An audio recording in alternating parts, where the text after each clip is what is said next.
Wakazi wa kijiji cha Mugaa Mutithi katika kaunti ndogo ya Mwea wameelezea wasiwasi wao kuhusu machimbo ya mawe yaliyoachwa wazi ambayo yanaendelea kuwa hatari kwa watoto na jamii kwa jumla.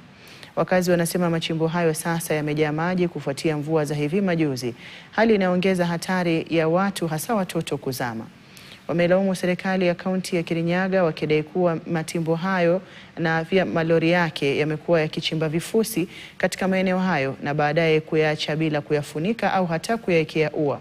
Wakazi hasa wameitaka serikali kuchukua hatua za haraka na kuyazungushia machimbo hayo uzio na vilevile kufukia kabisa, wakisema wanafunzi wa shule ya msingi ya Mugaa walio karibu na hapo wapo kwenye hatari ya kuanguka na hata kuzama.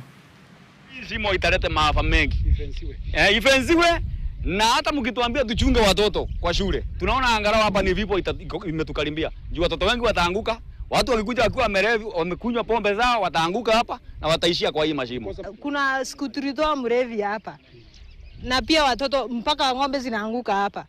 So serikali at least watufenzia hapa, watusaidie mpaka barabara watutengeneze juu watoto wanapitia kwa mashimo zimejaa maji. Watoto wanasomea hapa shule ya kule ni tuseme kama mita 3 kutoka shule kuja kwa hii shimo ni hatari sana.